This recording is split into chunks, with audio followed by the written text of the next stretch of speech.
Seninle hoş tesadüf oldu bu. Gezerdi gözlerim seni değerdim, arada kaldı bu. Gözüm kör oldu gelmedin, ömür har oldu gelmedin. Görüşmeyi istemezdim, etmenim için ağır oldu bu. Ne yaxşı tapmışam seni o vaxt itirdiyim kimi. Hayatta karşılaşmışız yuxumda gördüyüm kimi. Asan görüş yadında mı dedim, gecikme bir de gel. Ben ama bir de gelmedim, geç oldu gördüyüm kimi.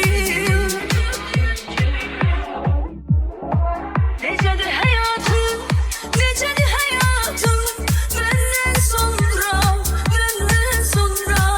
Karanlık çöküp geceli hayatım, senden sonra, senden sonra. Kimse sevmedim, özüme gelmedim, senden sonra, senden sonra.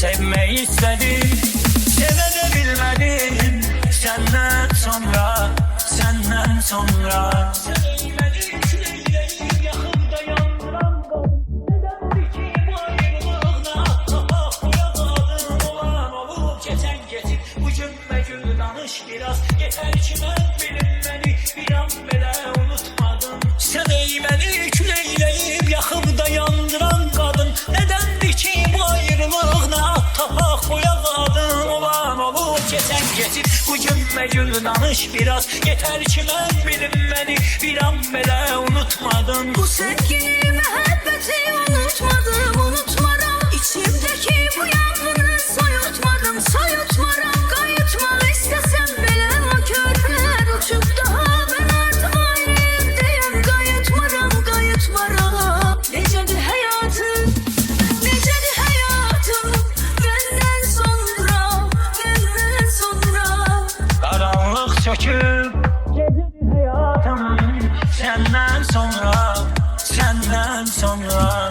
Kimse sevmedim, özüme gelmedim, senden sonra, senden sonra. Sevmeyi istedim, sevebilmedim, senden sonra, senden sonra. Necedir hayatım, necedir hayatım, benden sonra, benden sonra. Karanlık çöküp geceli hayatım, senden sonra, senden sonra.